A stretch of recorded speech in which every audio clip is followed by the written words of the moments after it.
Kalau Anda mengatakan Tuhan tidak ada dengan bermodalkan sains, dengan pemaknaan semacam ini, kan nggak nyambung pada akhirnya. Tapi kadang-kadang yang datang ini bukan ahli gitu loh. Betul, yang mengkritik betul. ini. Betul. Kita memahaminya begini, dia memahaminya secara berbeda. Makanya kalau nggak punya keahlian dalam sebuah bidang, hemat saya itu cara terbaiknya adalah diam. Ya. Sementara kita tahu iman tuh nggak cukup dengan aku percaya Tuhan doang loh. Ya, kalau orang mengatakan aku percaya Tuhan, apa selesai? Nggak.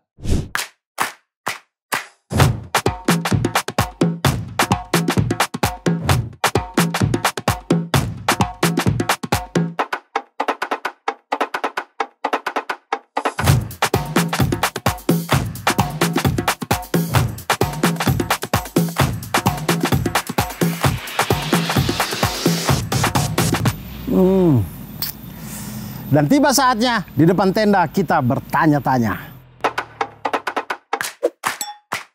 Bismillahirrahmanirrahim. Assalamualaikum warahmatullahi wabarakatuh. Waalaikumsalam. Teman-teman, tenda tanya, mohon maaf kita di luar tuh hujan. Jadi tenda kita biarkan basah, di situ kita masuk dulu ke masjid. Jadi masjid ini juga tendanya kita semua. Jadi selama kita melakukan hal-hal yang manfaat, itu insya Allah aman-aman saja. Jadi kita berteduh dulu di dalam masjid, teman-teman. Dan berjumpa lagi di tenda tanya, masih bersama Ustadz Nuruddin di sini. Terima kasih banyak Ustadz sudah datang lagi ke sini. Lalu dan masih dengan pembahasan yang sama, teman-teman. Kita membahas tentang buku ilmu mantik. Tentu di dalam episode tenda tanya bersama Ustadz Nuruddin ini mungkin tidak bisa semuanya kita bahas satu persatu, teman-teman. Ini buku 600 halaman, jadi tidak mungkin kita bahas satu persatu, tapi intisari mudah-mudahan bermanfaat untuk kita paling tidak memahami kaidah berpikir, atau paling tidak untuk pengantar mukaddimahnya biar teman-teman kemudian mempelajari ilmu mantik dengan lebih komprehensif lagi, dengan lebih teliti lagi, lebih runut lagi. Tapi mudah-mudahan ini sebagai pengantarnya. Dan bersama Ustadz Nuruddin di sini, kita kalau 2 episode sebelumnya kita masih membicarakan yang umum-umum, Ustadz. Sekarang kita akan mulai untuk masuk di dalam buku ini. Sejujurnya teman-teman, saya baca ini, tanda saya ini buku 600 halaman, saya baru sampai di halaman 408. Saya baru baca sampai 408. Tidak semuanya tentu saya bisa hafal dengan baik ya. Awalnya mungkin teman-teman akan merasakan, buat teman-teman yang seperti saya, basic bahasa Arabnya tidak ada sama sekali, mungkin awalnya akan memusingkan gitu. Tapi bertahan saja terus, lama-kelamaan terbiasa akhirnya. Ketika istilah-istilah Arab itu muncul, kita di otak kita tuh sudah tidak meraba-meraba lagi. Oh, ini maksudnya apa sih? Tidak. Kita sudah tahu. Oh, ini maknanya ini maknanya ini, begitu. Jadi mudah-mudahan teman-teman bisa membaca buku ini nanti. Dan buku ini teman-teman, kalau dari saya sebagai pembaca, saya merasa buku ini terbagi atas 2 bab utama lah, 2 bab besar. Bab yang pertama itu tentang konsepsi-konsepsinya, lalu bab yang kedua itu tentang proposisi-proposisi lah. Betul. Kurang lebih. Nah, ini mari kita masuk di, kalau kata Ustadz Nuruddin dalam buku ini, definisi yang masuk dalam konsepsi-konsepsi inilah dasarnya sebuah ilmu mantik gitu lah. Betul. Semuanya berangkat dari definisi. Iya. Nah, itu tuh seberapa penting Ustadz definisi itu di... Baik, pertama terima kasih banyak sudah diundang kembali Mas Abdur. Terima kasih Ustadz. Mudah-mudahan ini menjadi perjumpaan yang memberikan manfaat. Amin, amin. Saya kira itu pertanyaan bagus, tapi bagi sebagian orang itu kadang dipandang sepele. Definisi doang apa sih masalahnya gitu kan? Iya. Tapi Anda percaya atau tidak, banyak perdebatan, entah itu di media sosial, di layar kaca, di dunia kampus, tesis, disertasi, dan lain-lain.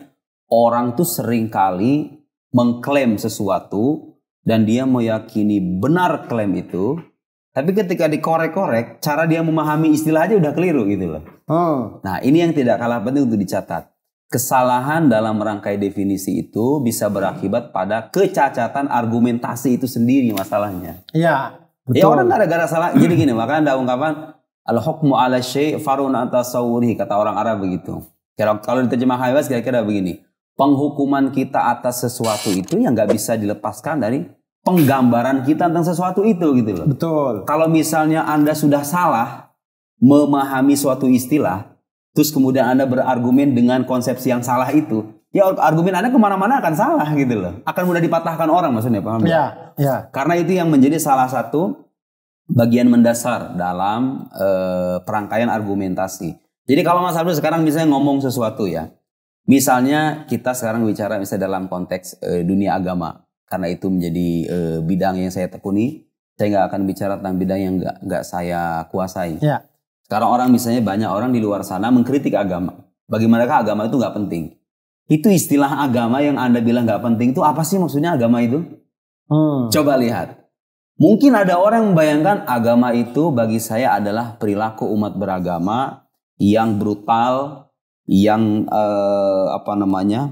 yang tidak etis, yang haus darah bahkan mungkin kan? Jadi orang memahami makna agama adalah perbuatan orang beragama. Oke. Satu konsepsi ini. Ya. Dengan konsepsi ini dia mengatakan agama itu jahat, agama itu sangat tidak berguna bagi kehidupan kita, agama itu bullshit dan lain-lain. Orang bicara cas-cas tentang agama, tapi makna yang dia rumuskan tentang agama sendiri itu salah. Ya. Ya, lihat dia memberi hukum pada definisi yang keliru. Yang bagus. Jadi kesalahan dalam rangkai definisi itu berakibat pada kecacatan dalam menyusun argumentasi.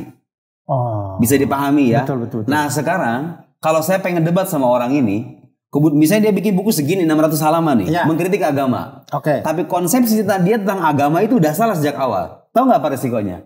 Saya patahkan konsepsi dia tentang agama. Konsepsi Anda tentang agama itu salah. Ya sudah hancur semua argumen Anda. Iya. Benar nggak? Iya. Begitu definisinya terbukti kita cacat, patahin, bagus. Ya selesai 600 halamannya. 600 halaman itu selesai sudah. Itu pondasi awalnya segala sesuatu. Sekarang sadar kan? Sadar kan apa pentingnya itu? Jadi kesalahan dalam merangkai. Nah sekarang apa orang bertanya, terus bagaimana caranya supaya kita membangun definisi yang tepat? Makanya kita harus punya kaidah. Harus ada kaidah yang menjadi payung bersama gitu loh. Nah ya dalam logika itu disajikan kaidah yang rasional. Dasarnya bukan keimanan ya. Dasarnya itu bukan keimanan. Ini kan versi Islam, bukan versi Islam. Itu versi akal sehat. Nanti akan saya berikan beberapa contoh ya. Cara merangkai definisi yang baik dan benar. Poinnya itu tadi. Bahwa kesalahan dalam merangkai konsepsi ini bagi yang nggak paham. Kan bahasa-bahasa sisi begini bahasa orang kampus ya. Ya gambaran lah. Gambarannya. Kan ada istilah nih agama. Ada lagi istilah nabi. Ada lagi istilah Tuhan. Apa gitu orang nanya ini kan. Maksudnya apa yang kamu sebut-sebutkan ini? Mukjizat. Sering tuh orang sekarang. Aku mengalami mukjizat dalam kehidupanku. Benar itu namanya mukjizat. Mukjizat itu emang apa? Ya. Sampai tahu mukjizat itu apa? Jangan-jangan konsepsi Anda tentang mukjizat. Ada orang mau nolak mukjizat. Bagi saya mukjizat itu mustahil. Sekarang misalnya bulan Rajab ya. Rajab itu kan dikenal dalam tradisi umat Islam ada peristiwa agung namanya Isra Mi'raj. Itu saya sering menjumpai orang nggak masuk akal itu Isra Mi'raj itu kan. Anda paham hukum akal apa enggak? Saya tanya. Iya kan? Mengatakan tidak masuk akal itu maksudnya apa tidak masuk akal itu? Bertentangan dengan hukum akal. Apa benar ada yang bertentangan hukum akal? Anda paham hukum akal atau enggak? Terus kalau Anda bilang, enggak itu bukan mukjizat namanya. Anda paham mukjizat atau enggak? Jangan-jangan penolakan Anda itu berlandaskan pada kesalahpahaman dalam memahami istilah. Kalau istilahnya sudah disalahpahami, ya argumentasinya cacat sudah. Kan sayang kan Anda sudah bikin tesis, disertasi gitu kan panjang lebar bicara sekian 2 chapter, 3 chapter, ternyata definisinya salah. Betul. Sudah hancur lah sudah semuanya itu. Nah itu pentingnya kan. Makanya jangan dipandang sepele ya. Jadi saya buat separuh buku ini itu untuk merangkai definisi. Betul. Kebayang kan?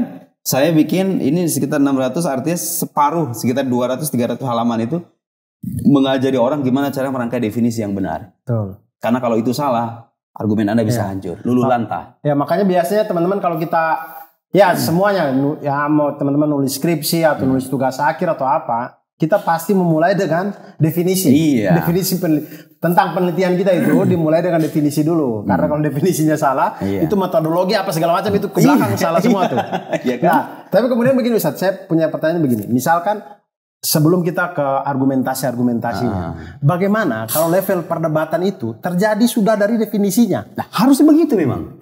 Memang harusnya begitu. Nah, jadi begini. Bagaimana cara kita bersepakat dalam satu definisi yang sama? Bagus sekali itu pertanyaan. Bagaimana kita bisa sepakat ya kan? Anda dengan saya bisa beda definisi. Iya. Begini, debat kusir itu seringkali terjadi gara-gara ini justru. Saya punya definisi A. Coba Anda bayangkan, ini contoh kita nggak usah ngelebar-lebar dulu ya. Orang kayak tadi nih.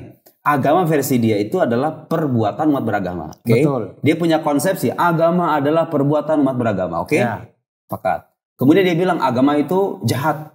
Agama itu buruk dan lain-lain. Dengan konsepsi itu. Saya misalnya debat sama dia.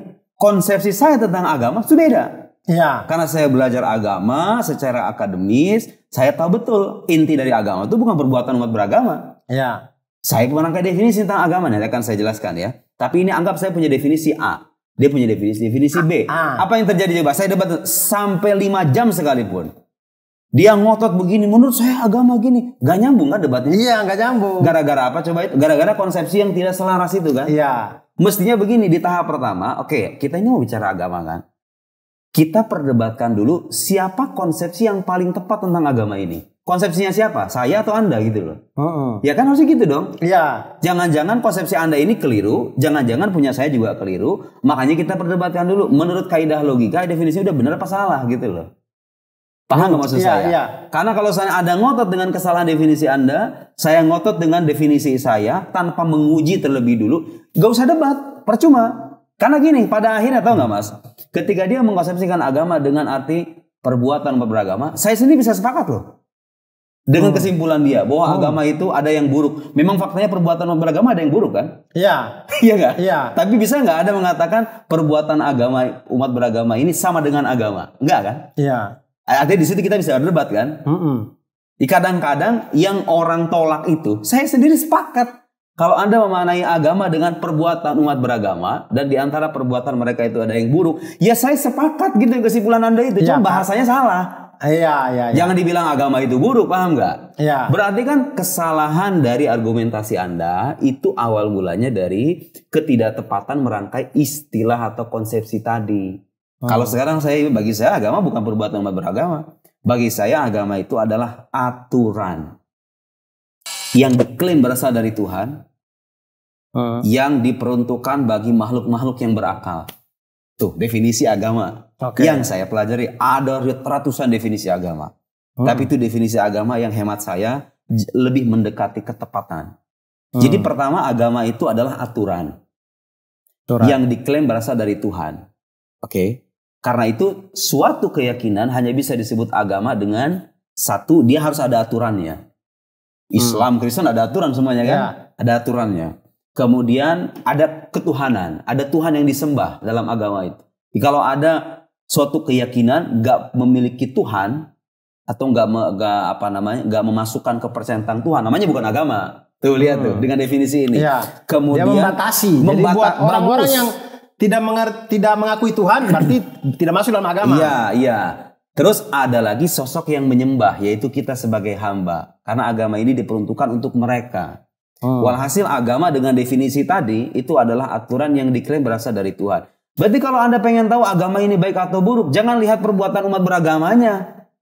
Lihatlah ajaran agamanya yang aturannya itu. Iya, yang aturannya itu, yang orinya, yang versi KW-nya gitu loh. Dari mana saya tahu kalau yang versi yang orinya? Ya Anda baca kitab sucinya. Terus kalau kata kitab sucinya Muhammad Islam bahasa Arab kan? Anda jangan baca terjemahannya. Baca versi Arabnya dong, biar pahamnya bener. Masalah orang zaman sekarang apa coba? Dia mengira bahwa Quran itu yang diterjemah itu. Terus dengan terjemahan itu dia kemudian berspekulasi Islam A, B, C, D. Terjemahan Quran itu bukan Quran. Quran itu yang versi bahasa Arab itu. Oke, tapi kan saya nggak ada waktu belajar bahasa Arab. Makanya nanya sama ahlinya. Sama yang paham nih. Paham Al-Quran, paham bahasa Arab, paham kaidah penafsiran. Bener nggak itu begitu? Ternyata enggak. Ya sudah, berarti itu bukan agama, itu bukan Islam gitu loh. Kalau pengen tahu Islam, lihatlah Al-Quran, lihat sejarah hidup Nabi Muhammad, lihat sabda-sabdanya, tanya sama ahlinya. Islam yang ori itu. Bukan Islam yang saya sampaikan. Yang saya sampaikan ini, Islam ini bisa dikatakan sebagai Islam kalau dia terbukti sesuai dengan apa yang termaktub dalam Quran, dengan apa yang disampaikan sama Nabi Muhammad, karena Nabi Muhammad yang bawa Islam. Jadi salah besar Anda mengkritik Islam, sementara yang dalam bayangan Anda, Islam itu adalah penafsiran-penafsiran yang keliru. Kan ada kan? Ada kan orang-orang yang antipati terhadap Islam, gara-gara penafsiran-penafsiran yang keliru yang dimunculkan para teroris, oleh kaum ekstremis gitu kan. Mereka mengira ini Islam. Islam bukan itu. Lihat kan? Nah, saya masuk ke dalam kata Islam sendiri, muncul itu konsepsi kan. Islam itu apa?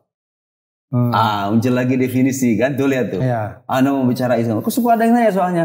Kalau saya ingin meluk Islam, Islam yang mana? Anda paham Islam itu apa?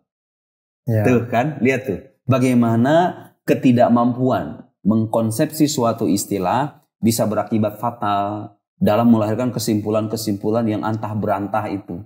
Jadi sering sekali orang salah dalam merangkai argumentasi, menyimpulkan sesuatu dari argumen yang dia susun, setelah dicek dan dikorek-korek ternyata kesalahannya itu sepele. Gara-gara masalah definisi itu. Definisi. Ya Anda dengan ngomong agama begini, cas tentang agama, pemahaman tentang agama udah salah, ya saya bisa runtuhkan itu semua dengan definisi Anda salah, selesai. Secara logis ya. Nah kan gitu kan. Contoh lain misalnya Mas, tuduhan-tuduhan kepada orang-orang. Misalnya tuduhan kepada orang itu kafir. Sering kan? Atau misalnya tuduhan yang agak sensitif itu misalnya tuduhan seperti si fulan itu Syiah. Kalau ini Sunni. Anda paham gak sih Sunni Syiah itu apa definisinya? Sering kayak saya mencoba orang-orang kayak saya aja masih dituduh Syiah, udah jelas-jelas saya seorang Sunni. Saya belajar di Al-Azhar, menjebakan akidah Ahlussunnah, saya masih dituduh Syiah dan saya hakul yakin mereka-mereka yang bilang itu nggak paham apa itu Syiah. Harus definisinya harus tepat kan? Nah, sekarang kita ingin memperlihatkan bagaimana caranya. Yang paling simpel deh. Karena kalau saya rinci secara akademis, ini perlu majelis-majelis secara terpisah. Definisi itu ada banyak macamnya, ada unsurnya, ada A, B, C, D dan lain-lain. Paling tidak untuk biar penggambaran buat teman-teman penonton itu biar di level definisi saja kita tidak keliru dalam berpikir, dalam merangkai kaidah-kaidah yang sesuai nalar manusia itu kayak apa Ustadz? Jadi sebagai akademisi ini sebenarnya nggak perlu penjelasan ya pentingnya definisi ini. Mereka akan sadar betul bahwa definisi ini adalah jantung dari argumen yang mereka susun. Kalau akademisi udah paham, cuma orang awam kita harus sadarkan bahwa pelajaran pentingnya apa nanti? Kalau Anda nggak bisa merangkai definisi, gak usah banyak ngomong deh, iya kan? Nanti percuma aja Anda ngomong ke sana kemari, ternyata definisi udah salah. Ada orang datang menyalahkan definisi Anda dan terbukti salah, selesai semua itu tulisan Anda. Omongan-omongan Anda itu, ya kan? Oke, sekarang untuk merangkai definisi itu diperhatikan dua unsur. Pertama adalah, ini saya berikan penjelasan sederhana aja ya. Jenis, genus, bahasa Arabnya jins. Ini buku sebenarnya banyak versi, banyak istilah Arabnya, tapi saya sudah terjemahkan ke bahasa Indonesia. Jins itu genus, ada namanya fasal, fasal itu diferensia. Jadi gini Mas. Contoh yang paling populer di buku-buku logika adalah manusia. Kita pengen mendefinisikan manusia. Manusia itu adalah hewan yang berpikir. Rational animal. Hayawanatik bahasa Arabnya. Lihat. Manusia ini kan konsep universal kan? Kan mencakup Abdur, Nuruddin, Fulan. Ini manusia nih. Kita ini satu payung manusia. Ini konsep universal itu maksudnya kata yang umum. Masjid. Umum kan? Nah dalam logika kata umum itu namanya universal, kata universal. Bahasa Arabnya kulli. Kalau yang bersifat khusus itu namanya partikular. Mana yang bersifat partikular? Juz'i. Makanya Al-Quran ada juz 1, juz 2. Ini sekarang Mas Abdur ini adalah apa namanya individu yang tercakup dari kata manusia. Kursi universal kan? Mana individunya? Ya ini, bangku, sofa, ya kan? Yang menarik Mas, sebetulnya yang kita sebut sebagai handphone, kursi, meja itu nggak ada di alam luar loh sebetulnya. Sampean bisa nggak mempersaksikan kepada saya mana yang namanya manusia itu? Nggak ada di alam luar itu, nggak ada manusia. Ini bukan manusia. Manusia itu konsep universal kan? Yang ada di hadapan saya ini siapa? Individu. Bagus sekali. Individunya. Paham ya? Jadi kursi, mana namanya kursi? Ini adalah individu yang diberlakukan kepadanya konsep universal namanya kursi. Ini bukan kursi itu sendiri kan? Kursi itu adanya di sini nih. Konsep universal kursi itu adanya di sini. Manusia, kursi, masjid, jalan, agama, nabi, mukjizat sebagai sebuah konsep itu adanya di sini. Ya kan? Ketika yang di alam nyata itu individunya. Bagus, individunya. Ketika kita mengajukan konsep-konsep universal ini konsep universal kan, agama nih misalnya. Maka kita juga harus merangkainya dengan definisi yang berisikan kata-kata universal. Oke. Yang umum juga. Oke, sekarang manusia adalah definisi kan manusia hewan. Universal kan? Iya. Iya nggak? Iya. Kita masuk di dalam bagiannya hewan. Bagus. Genus, namanya genus tuh. Ya. Jenis. Karena kita itu jenisnya jenis hewan, ya kan? Terekatlah dengan kita kambing, kuda, ular termasuk, ya kan? Kita satu genus nih. Ya. Dengan hewan-hewan itu. Karena kita sama-sama hewan. Hewan itu artinya makhluk hidup. Makhluk hidup lah. Bernapas, bergerak. Ya, bergerak. Berkembang biak. Bagus. Itu hewan, kita satu genus nih. Setelah tapi cukup nggak definisi kayak begitu? Nyertakan genusnya doang. Manusia adalah hewan. Oh, bedanya apa kita dengan kambing kalau gitu? Iya nggak? Bagus. Bagus. Apa bedanya kita dengan ular kalau cuma hewan doang? Ya kan? Berarti kita harus mendatangkan pembedanya antara ini dengan yang lain, dengan individu yang lain. Oke, kita ambil 3 hewan. Ada kuda, ada singa, ada manusia. Gimana caranya saya membedakan 3 makhluk ini nih dengan hewan-hewan yang lain? Dicari pembedanya kan? Ya. Kulit. Gak bisa, kulit semua juga punya, ya nggak? Ya. Kalau Anda mengatakan manusia itu adalah hewan yang berkulit putih. Yang berkulit hitam bukan manusia dong. Iya. Iya nggak? Ya. Berarti definisi cacat itu. Iya. Ya. Tidak mencakup semua individunya. Nah, definisi itu syaratnya Mas, harus mencakup semua individunya, harus mencegah masuknya individu yang lain untuk ke dalam. Yang bukan manusia untuk masuk ke definisi itu. Itu definisi yang benar tuh begitu. Iya. Jadi kalau Anda mengatakan, misalnya begini, Islam adalah agama yang mengajarkan toleransi. Itu definisi cacat. Iya. Karena agama lain juga sama. Agama lain juga sama. Itu contoh definisi yang tidak mencegah. Iya. Agama lain juga masuk ke situ dong kalau gitu. Tidak ada pembeda dan tidak ada pagarnya. Iya. Contoh lain, agama adalah keyakinan subjektif manusia. Contoh definisi yang cacat itu. Apa bedanya agama dengan keyakinan kita sehari-hari ini? Ya enggak? Tuh contoh definisi yang cacat. Penting, sertakan kata universal yang menjelaskan jenis dari kata ini.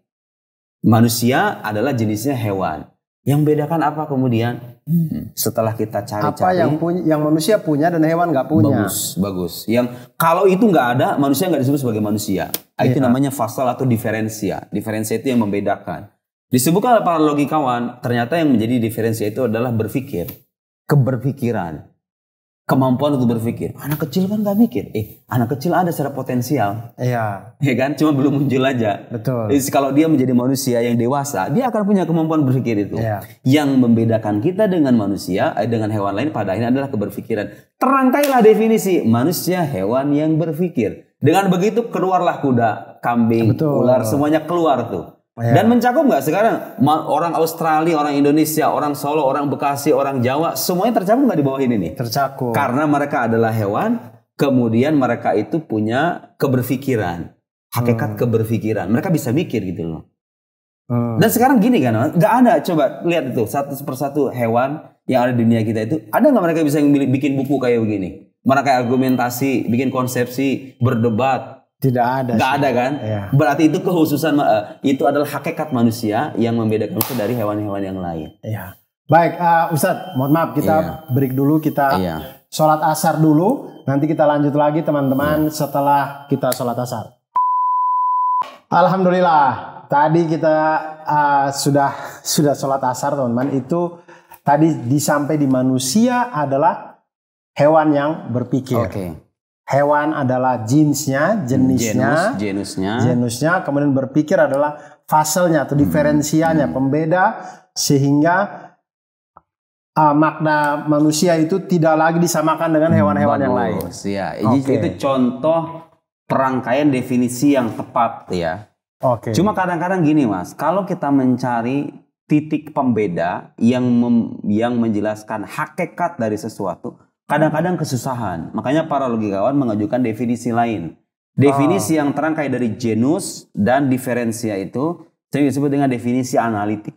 Definisi analitik. Itu definisi yang ketat. Genusnya genus yang dekat, kemudian diferensianya diferensia yang dekat. Itu agak susah sebetulnya.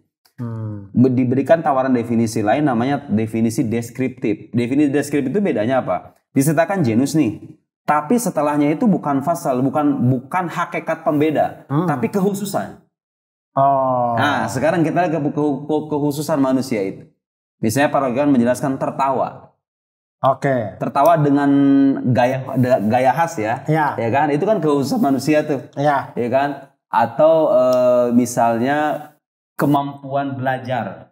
Ya. Belajar dalam arti yang spesifik loh ya. Kan nggak ada hewan yang misalnya datang ke kampus kemudian ada dosen mengajarkan kita mencerna, mengkonsepsi dan lain-lain. Itu kan cuma manusia doang tuh. Ya. Ya kan? Jadi qabiliyah lita'allum. Qabiliyah itu artinya apa? Menerima untuk pengajaran gitu loh.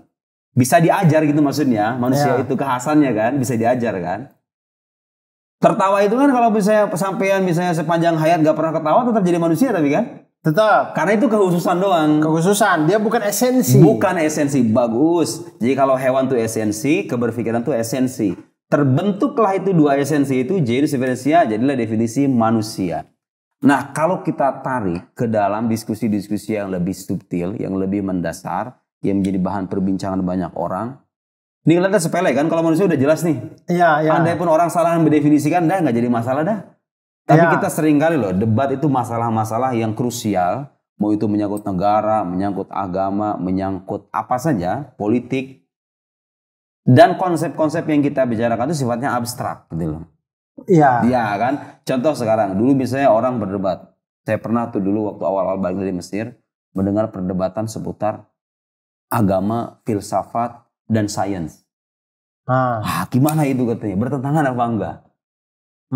Lahirlah kemudian artikel, puluhan artikel. Dijadiin satu buku. Saya baca itu bukunya, beberapa artikel. Ya itu tadi. Muncul beberapa tulisan yang saya baca, orang ini kayaknya salah deh. Mengartikan agama itu apa sih? Filsafat itu apa sih? Sains itu apa sih? Jangan sampai ada tumpang tindih gitu loh, ya kan? Ya. Harus jelas nih definisinya dulu sebelum Anda debat. Kan sekarang jadi perbincangan banyak orang tuh. Kira-kira agama itu masih relevan nggak ya? Ya Anda tanya dulu definisi agama versi Anda itu apa? Jangan-jangan Anda selama ini salah paham loh. Jangan-jangan yang Anda pahami sebagai agama itu adalah penafsiran ulama A, ulama B, dan itu sendiri diperselisihkan sama para sarjana yang lain gitu. Itu bukan agama. Agama itu bukan hanya menyangkut penafsiran gitu ya. Oke. Filsafat. Ada kan orang yang mengharapkan haram belajar filsafat itu ya? Sampai detik ini. Sampai detik ini ada orang mengharapkan. Sampai logika aja mas itu. Ada orang yang mengatakan logika itu warisan dari Yunani katanya. Karena itu nggak boleh kita pelajari. Itu bukan bagian dari Islam. Coba itu orang mengatakan logika itu haram dipelajari. Tapi Anda paham nggak filsafat itu apa? Oh, dalam bayangan dia filsafat itu adalah pemikirannya Bertrand Russell, Martin Heidegger, kemudian siapa lagi misalnya Soren Kierkegaard, filsuf-filsuf ateis gitu ya. Lahirlah dalam konsepsinya filsafat itu adalah satu cabang keilmuan yang mengajarkan pikiran-pikiran sesat. Ya otomatis filsafatnya jadi sesat juga kan? Itu berarti kalau misalnya kita ambil definisi itu, yang dia pakai filsafat adalah cabang-cabang dari ilmu pengetahuan. Oke, itu jenisnya. Kemudian dia ambil yang mengajarkan sesat. Itu juga salah. Dia jadi, maksudnya dia jadikan kalau kita kekhususan. Dia jadikan itu kekhususan. Entah bernilai salah atau tidak ini. Tapi paling tidak begitulah kaidah mendefinisikan ya. Makanya kita debat di situ nih. Saya tidak terima definisi ini karena buktinya banyak filsafat-filsafat yang lurus yang mengajari manusia berpikir secara kritis, sistematis dan mendalam. Iya kan? Tuh terpatahkan. Coba kebayang nggak sama sampean sekarang? Ada orang misalnya bikin buku tentang filsafat, mengharamkan filsafat. Katakan 500 halaman. Isinya direkamlah pemikiran-pemikiran filsuf ateis, filsuf mazhab empiris, mazhab fulan, yang memang kita sendiri sepakat itu sesat gitu loh. Kita sendiri sepakat. Dia bikin buku filsafat itu sesat, kesimpulan filsafat sesat dengan konsep semacam itu. Saya runtuhkan pengertian dia tentang filsafat, bahwa pengertian ini salah, tamatlah sudah buku itu. Iya nggak? Gara-gara apa itu? Karena definisi. Bagus. Bagus sekali. Lihat pentingnya nih. Mau jadi akademisi, mau jadi orang awam sekalipun. Minimal kan kalau kita lihat medsos nih, orang debat masalah apa sih? Dilihat definisinya ini gak sama nih dengan ini. Ya sampai kapan juga tetap aja gak bakal ketemu itu debat kayak gitu. Oke, yang paling mudah itu kan definisi itu menurut saya kan sekarang memang di medsos itu banyak sekali istilah-istilah Ustadz yang saya pun kadang-kadang ini apa ya artinya ya. Nah itu paling mudah kan kita buka KBBI. Nah itu bisa jadi rujukan atau tidak? Enggak. Jadi gini, ada pengertian-pengertian yang bersifat linguistik, artinya merujuk kepada kamus kebahasaan. Hatta dalam bahasa Arab sendiri, kalau sampean pengen misalnya mengkaji ilmu tafsir, kalau pengen mengkaji ilmu akidah, jadi gini mas, setiap disiplin ilmu itu kan dirumuskan sama para sarjana sepanjang zaman nih. Ya. Mereka kadang merumuskan istilah-istilah khusus gitu loh. Kadang yang saya ini saya gini, jauhar, istilah jauhar, saya rujuk di kamus artinya mutiara. Tapi kalau saya belajar filsafat, jauhar itu bukan mutiara, substansi. Tuh lihat pemaknaan kamus dengan pemaknaan istilah. Sholat. Definisi kalau di kamus apa sholat secara kebahasaan? Doa. Kayak sembahyang. Doa. Iya kan? Secara enggak kalau di kamus bahasa Arab. Oh, di kamus bahasa Arab. Sholat secara kebahasaan artinya doa. Ya orang ntar kalau misalnya punya pemahaman begitu, ya udah gue tinggal doa doang udah sama Tuhan. Sudah sholat dong kalau tinggal gitu. 5 kali gini doang nih. Orang azan saya begini iya selesai kan? gitu. Lihat kan? Itu sesat ya, itu pemahamannya Mamat Al-Katiri kayak gitu tuh. Setiap kali azan dia gini doang, udah sholat. Itu salah ya Mamat ya, sesat dia. Jadi sholat ya tadi kita sholat karena definisi sholat apa? Sholat itu apa yang menjadi genusnya apa kira-kira? Genusnya berarti ya sholat itu jenis dari kumpulan kumpulan gerakan bagus dan ucapan bagus ya kan? Itu jenisnya dan memang itu definisinya tapi pembedanya saya nggak tahu, tapi kurang lebih itu. Jadi bikin definisi ini susah-susah gampang kan sebenarnya. Ya. Makanya orang juga perlu punya wawasan tentang apa yang didefinisikan. Sholat itu adalah perbuatan dan ucapan diawali dengan takbir, diakhiri dengan salam, dengan syarat-syarat tertentu. Itu sholat namanya. Itu yang dikatakan sama agama wajib 5 waktu itu bukan doa begini. Iya, betul. Nah kan dia tuh gara-gara definisi yang keliru, orang bisa melahirkan. Misalnya begini, ada orang bilang sholat mah sunnah hukumnya bukan wajib. Dalam bayangan dia sholat itu doa cuma begini doang. Iya. Iya kan? Iya. Padahal sholat yang dimaksud bukan begitu. Tapi artinya sholat dalam arti yang spesifik yang sudah dirumuskan oleh syariat. Bahkan saya pernah mendengar salah satu di televisi itu dia bicara bahwa saya nggak esensi sholat apa? Ingat Tuhan. Saya udah ingat kok. Iya kan? Nah itu banyak orang nggak sholat. Padahal sekali. Definisi sholat bukan mengingat Tuhan. Iman kufur misalnya, itu mas banyak sekali orang salah paham menyuduh saudaranya kafir. Terus yang ini beriman, ini kafir. Sebenarnya Anda paham gak sih? Iman itu apa definisinya? Kufur itu apa definisinya? Itu orang gara-gara salah paham dengan istilah itu menghukumi ini kafir, padahal belum tentu. Itu bahaya loh konsekuensinya. Kan ada hadis yang mengatakan barang siapa yang berkata kafir kepada saudaranya sementara tidak demikian maka penyebutan itu kembali kepada dirinya. Fatal kan? Kita adalah kafir. Mamat, saya bercanda ya Mamat ya. Saya bercanda ya. Jangan sampai kafirnya balik ke saya. Kan? Saya bercanda dong. Ini saya beri contoh ya. Sekarang saya langsung takut. Sekarang misalnya ada orang misalnya mengartinya apa itu iman? Iman itu artinya percaya Tuhan. Anda tahu nggak di Barat itu ada loh orang-orang yang mengaku percaya Tuhan. Nama paham itu deisme.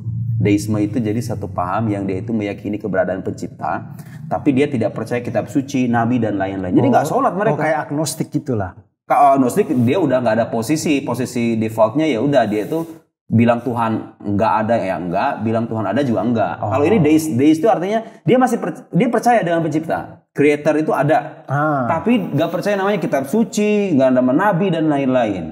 Syariat itu nggak percaya. Itu ada, tokoh-tokohnya ada. Nah, itu ada sebut beriman juga. Kalau Anda mengatakan iman adalah percaya Tuhan, berarti dia beriman juga dong kalau gitu. Iya. Iya kan? Tuh, fatal tuh lihat tuh. Iya. Sementara kita tahu iman tuh nggak cukup dengan aku percaya Tuhan doang loh. Kalau orang mengatakan aku percaya Tuhan, apa selesai? Nggak. Karena iman itu satu kesatuan. Saya sering bilang begitu. Kalau Anda mau percaya Tuhan, Anda juga harus percaya kepada semua utusannya. Dan karena semuanya berasal dari Tuhan. Iya. Jadi iman yang sejati itu nggak mempersilahkan keterpisahan. Gak bisa Anda bilang saya beriman kepada Tuhan tapi saya mengingkari Nabi. Iman Anda batal sudah. Itu bukan beriman namanya. Iya. Oke. Karena kalau iman percaya Tuhan doang, kaum Quraisy dulu percaya Tuhan. Bagus sekali. Kan? Orang musyrik dulu itu kalau ditanya siapa yang menciptakan langit dan bumi, mereka akan sayaqulunallah. Mereka akan berkata Allah.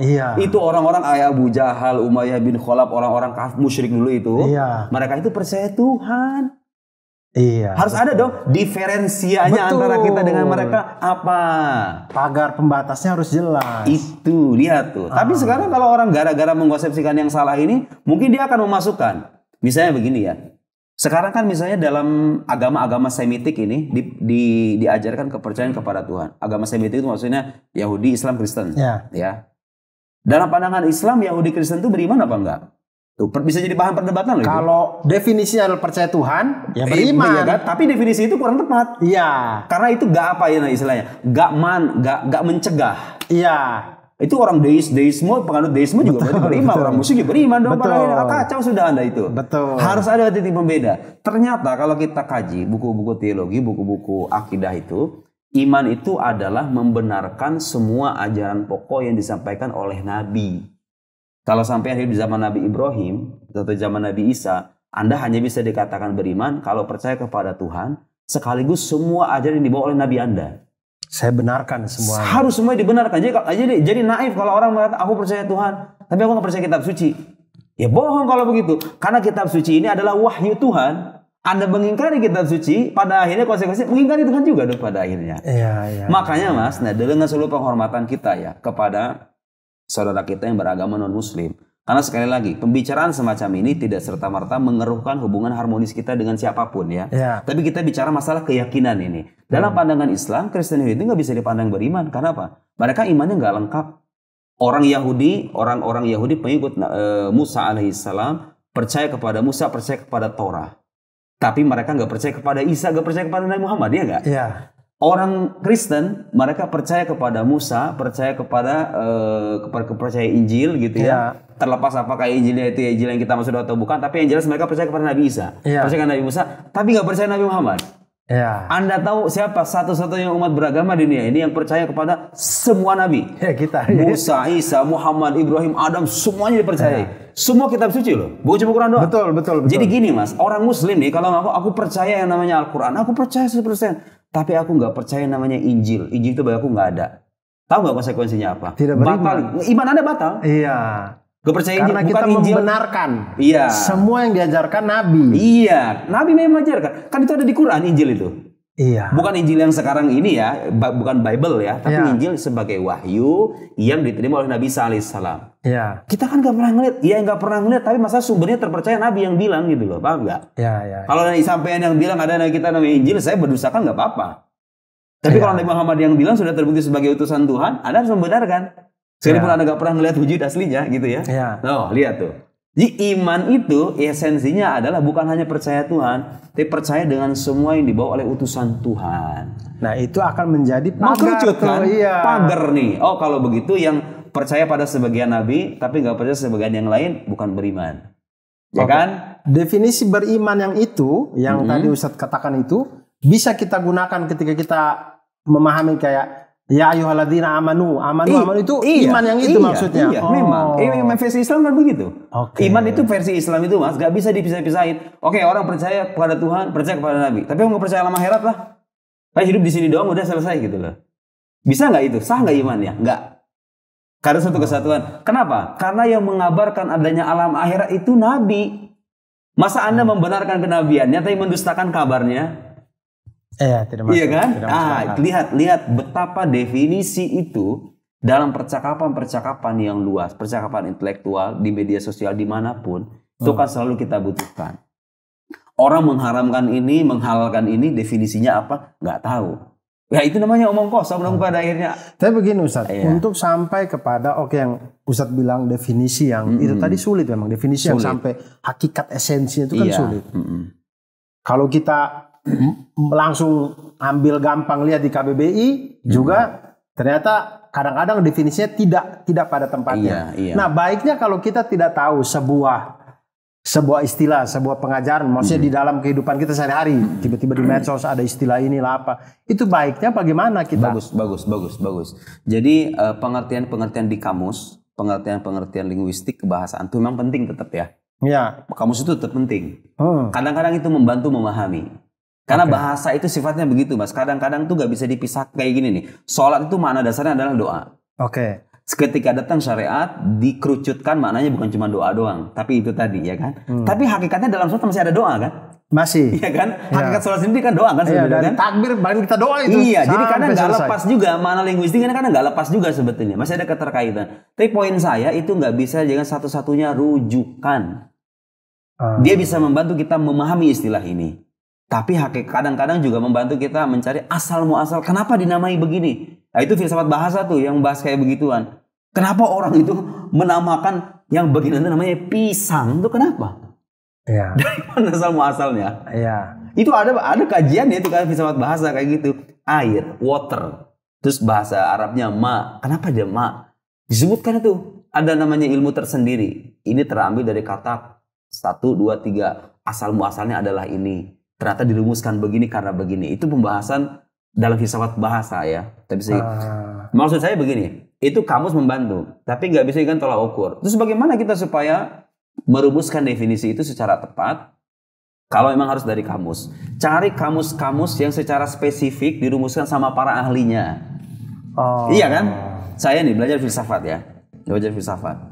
Ada kamus-kamus filsafat yang sangat direkomendasikan, tapi berbahasa Arab sih. Misalnya Ujam Falsafi punya Jamil Soliba 2 jilid segini nih. Terus yang rujukan saya. Semuanya bahasa Arab itu. Saya kan ini kan buku awalnya bahasa Arab, mantik gitu kan. Iya. Gak bisa saya terjemahkan karena saya sering ngerujuk kamus itu.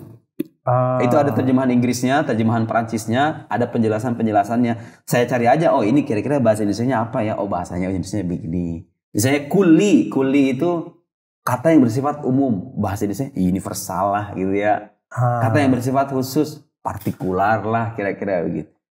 Jeans ternyata ada terjemahan genus, oh gitu bahasa Latinnya. Terus apalagi kayak gitu tuh. Ya. Itu rumusan kamus-kamus semacam itu ada biasanya. Orang kedokteran sendiri punya kan kadang-kadang kamus kedokteran. Iya.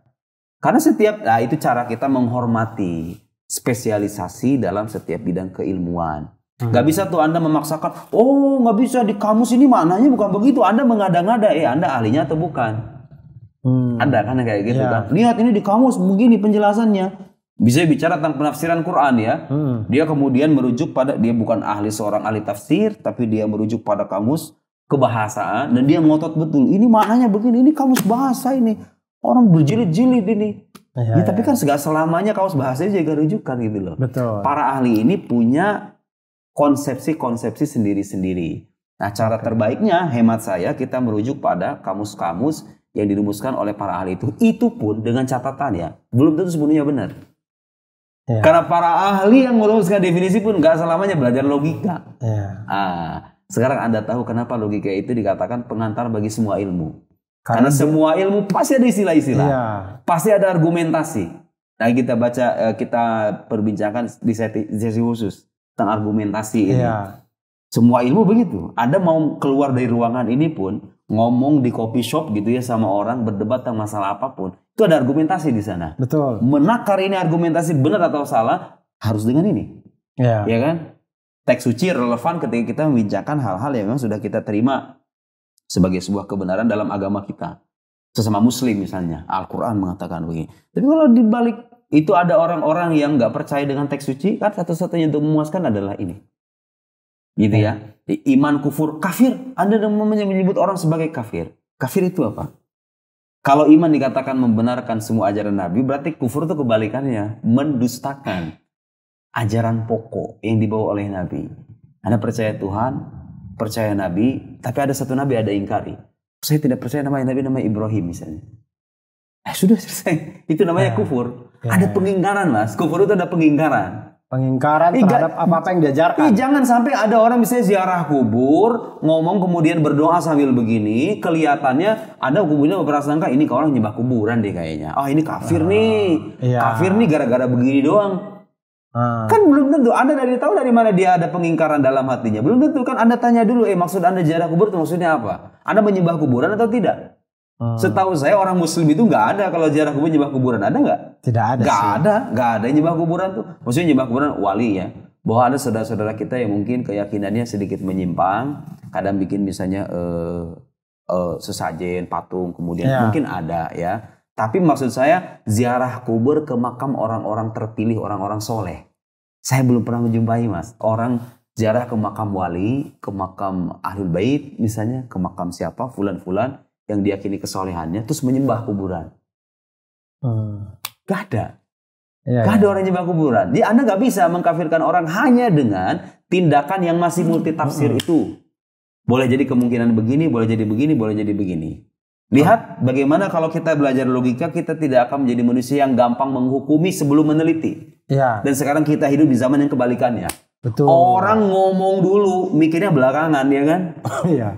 Bener nggak? Iya, itulah teman-teman. Maksudnya artinya kalau kita ini baiknya ini, maksudnya teman-teman yang menonton ini ya, baiknya kalau kita bertemu dengan hal-hal yang kita tidak paham dan segala macam, mending rem dulu, kemudian kita cari tahu aja dulu. Baca, perbanyak bacaannya, baru kita mulai berdiskusi. Tapi begini Ustaz, biasanya kan untuk hal-hal, oke, taruh definisi manusia, definisi sholat kan, ulama-ulama udah ketemu lah esensinya gitu. Kita sudah bisa baca. Bagus. Tapi untuk hal-hal yang mungkin manusia belum tahu esensinya. Iya.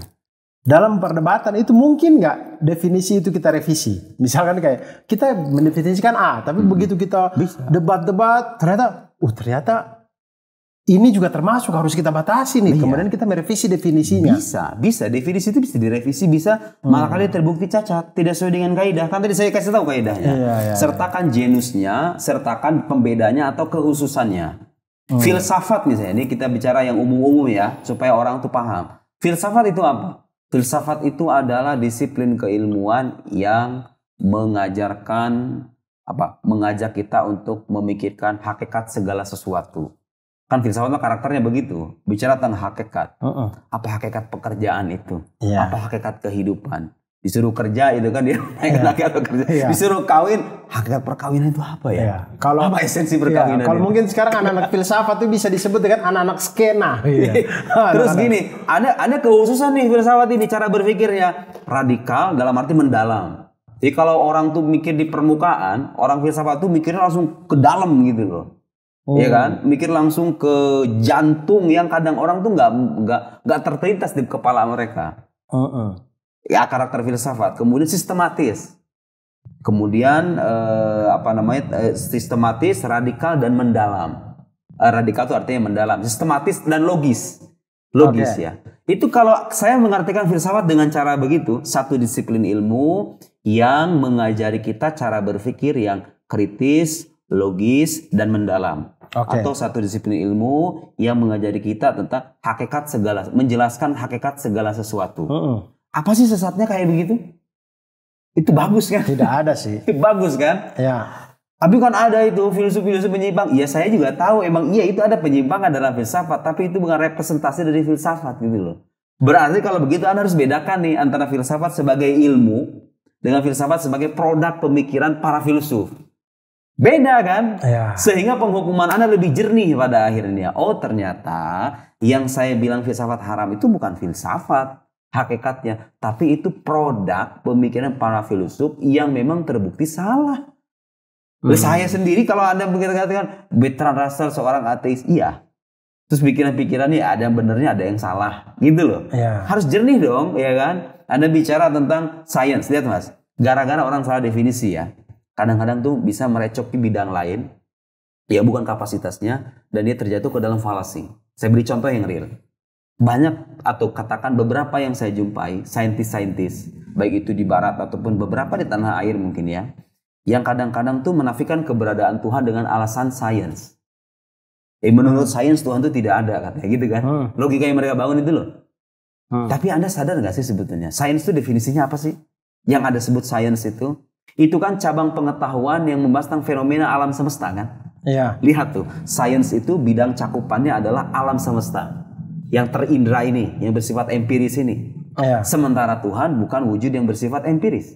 Bukan yang wujud yang bersifat indrawi, ya kan? Iya. Kalau Anda mengatakan Tuhan tidak ada dengan bermodalkan sains, dengan pemaknaan semacam ini, kan gak nyambung pada akhirnya. Iya, masa Anda menafikan sesuatu yang tidak terindra dengan bidang keilmuan yang objek kajiannya adalah sesuatu yang bersifat indrawi gitu loh. Gak masuk. Gak masuk.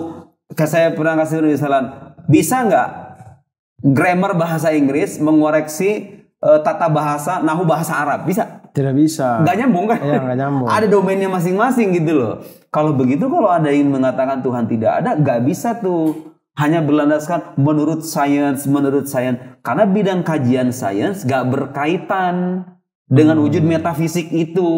Ya. Anda harus jelaskan dulu definisinya apa gitu loh. Kalau Anda menganggap Tuhan tidak ada, harus disertakan argumen rasional dong pada akhirnya. Bukan Anda melihat penelitian saintifik, menurut saintifik nggak ada itu namanya roh itu. Ya emang menurut sains emang nggak ada karena itu bukan bidangnya bahas roh gitu loh. Betul. Itu bidangnya agama, iya kan? Iya. Lihat tuh, ketidaknyambungan kayak gini, tahu bermulanya dari mana? Definisi. Orang cacat dalam merangkai definisi. Karena definisi itu nggak terucapkan, tapi ada di kepalanya gitu. Betul. Di kepalanya ini salah. Orang kalau belajar logika, di antara manfaatnya apa? Dia lebih kritis dalam merangkai konsepsi atau definisi-definisi itu. Karena dia tahu definisi itu manakala tidak sesuai dengan kaidah, oh ini cacat. Kalau saya bangun argumentasi dengan definisi ini, ya percuma aja. Artinya begini Ustadz, misalkan kita berjumpa atau ya maksudnya di dalam kehidupan sehari-hari ini atau dan konten segala macam, yang kita tahu definisi yang kita amini sudah berbeda nih. Itu baiknya kita tinggalkan aja atau bagaimana? Iya. Saran saya kepada orang-orang yang terlibat dengan perdebatan, kemudian ingin berdebat secara serius, dipersamakan dulu definisi kita menyangkut istilah kunci yang kita ingin diskusikan. Ini. Ya. Jangan-jangan soalnya gini, jangan-jangan persepsi Anda tentang istilah ini sejak awal udah salah. Ya udah, kalau kita pengen nguji nih, mana yang benar, mana yang salah definisinya. Ya udah kita debat dulu di situ definisi ini benar. Kayak dulu saya pernah debat sama profesor itu yang tentang soal kalamullah. Al-Quran itu kalam Allah apa kalam Nabi katanya. Ya. Harusnya itu idealnya apa coba? Saya dengan dia debat dulu, kalam itu apa? Itu kalau itu nggak kelar-kelar, Anda definisi 10 jam sekalipun. Dia ke utara, Anda ke selatan gitu loh. Iya. Ya, buat apa kan? Iya. Buat apa gitu loh. Iya. Itu hanya akan mereka debat-debat kusir dan itu banyak di media sosial. Gara-gara kadang-kadang itu terjadi juga ketika kita nggak memahami definisi lawan. Kadang-kadang kan kalau misalnya akademisi itu ketika berdebat di spesialisasi masing-masing, dia sudah tahu bahwa yang dimaksud dengan ini adalah ini. Tapi kadang-kadang yang datang ini bukan ahli gitu loh. Betul, yang mengkritik ini. Betul. Kita memahaminya begini, dia memahaminya secara berbeda. Makanya kalau nggak punya keahlian dalam sebuah bidang, hemat saya itu cara terbaiknya adalah diam. Karena kemunduran ilmu pengetahuan itu Mas kadang-kadang disebabkan oleh banyaknya pembicaraan yang bukan ahli itu. Yang ahli ini sudah bicara melangkah 1000 langkah. Nah yang bukan ahli ini kira-kira ngebontotin dari belakang gitu loh. Sini dulu. Narik kita ke belakang gitu kan. Loh kita pengen maju. Anda ngapain ke belakang lagi? Ini udah selesai. Ya. Masalah ini udah selesai, udah kita bahas. Ngapain Anda narik-narik kita ke belakang lagi? Ya. Mundur pengetahuan kita kan. Ya. Coba kalau setiap yang bicara itu adalah ahli dan mereka cara berpikirnya matang semua. Yang berdebat tahu bagaimana caranya merangkai definisi yang tepat, bagaimana caranya merangkai argumentasi yang benar. Saya kira tuh wajah intelektual kita jauh lebih produktif. Iya, betul sih. Ya kan? Sih. Jadi itu yang sering kita jumpai teman-teman. Jadi memang kita ini sudah hidup di zaman yang betul banyak sekali yang bicara, termasuk saya juga, dan bukan ahli gitu. Iya. Jadi memang lebih baik ketika kita menemukan hal-hal yang kita tidak paham, bagusnya kita cari dulu bacaannya segala macam. Jadi kita lebih tahu esensinya dari apalagi tentang definisi. Iya. Definisi itu awal mulanya dari segala macam ya soalnya. Iya. Karena kita saya ngomong begini aja udah banyak di istilah-istilah yang saya gunakan ya kan. Iya. Kemudian nanti sampai pergi ke kantor kita bicara. Jadi dunia kita itu dunia kata-kata kan sebenarnya. Iya. Dunia kita ini nih, peradaban kita ini dibangun dari kata-kata kan. Jadi kata-kata ini menjadi wadah dari ide yang ada di kepala kita. Betul. Saya ingin mengatakan, menurut saya agama adalah hal yang sangat mendasar bagi kehidupan umat manusia. Karena tanpa agama manusia akan hidup sengsara. Saya bertanggung jawab untuk menjelaskan ke orang Mas, kenapa bisa begitu? Iya nggak? Iya. Kalau kita mau bersifat akademis kan? Kenapa? Kenapa Anda mengatakan kalau tanpa agama manusia bisa sengsara? Bisa jadi buku 200 halaman itu. Iya. Iya kan? Iya. Jadi orang itu mengajukan klaim setelah dia sadar betul. Apa landasan sahih di balik klaim ini? Seandainya orang bicara dengan mindset semacam itu. Saya ngomong dan saya tahu pijakan saya. Yang lain ngomong, mengkritik, dan saya tahu pijakan kritik saya. Dan saya paham betul apa yang dimaksud oleh lawan bicara saya. Apa yang terjadi? Buku demi buku akan bermunculan, ide demi ide yang kreatif akan bertebaran di mana-mana, diskusi akan hidup tanpa harus ada caci maki kemudian menjatuhkan dan lain-lain. Iya, kadang perdebatan itu memang dimaksudkan untuk menjatuhkan bukan sih. untuk mencari bener makanya pemahaman bersama. Bener kalau orang jujur ya, kan saya bikin buku khusus ilmu debat. Kalau sampai ilmu debat itu praktek dari ini sebenarnya. Jadi orang setelah memahami kaidah-kaidah logika nih, oke, diaplikasikan dalam perdebatan intelektual tuh kayak gimana? Kan definisi, argumentasi, ya kan? Debat itu kan begitu. Iya. Debat itu ada. Nanti kalau ada orang mengajukan definisi cacat, bagaimana cara kita membantahnya? Itu ada aturannya, Mas. Jadi dalam Islam ini, Anda percaya atau tidak? Karena saya mempelajari. Dalam Islam itu urusan kita debat aja ada ilmunya. Gak sembarangan orang mengajukan argumentasi ini. Kita pengen membantah. Oke, bantahannya itu menyangkut premisnya atau konklusinya. Terus kalau saya pengen mengkritik itu dengan cara mengajukan proposisi kontradiktifnya atau dengan cara membalikkan argumentasinya supaya menjatuhkan pandangannya. Itu ada tekniknya. Ada istilah-istilahnya, gitu loh. Paham enggak? Iya. Sedalam itu hazanah kita dalam mengatur cara berpikir, mengatur cara kita berdiskusi, karena peradaban yang maju itu saya kira bermula dari diskusi yang bermutu.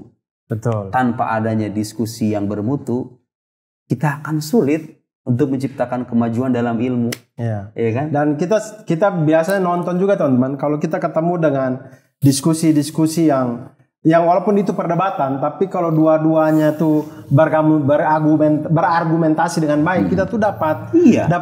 Dapat ilmu kan? Kalau ya teman-teman tahu lah ya kan, ada diskusi yang kalau ada nggak ada, kalau ada nggak ada, kalau ada itu diskusi apa saya juga tahu.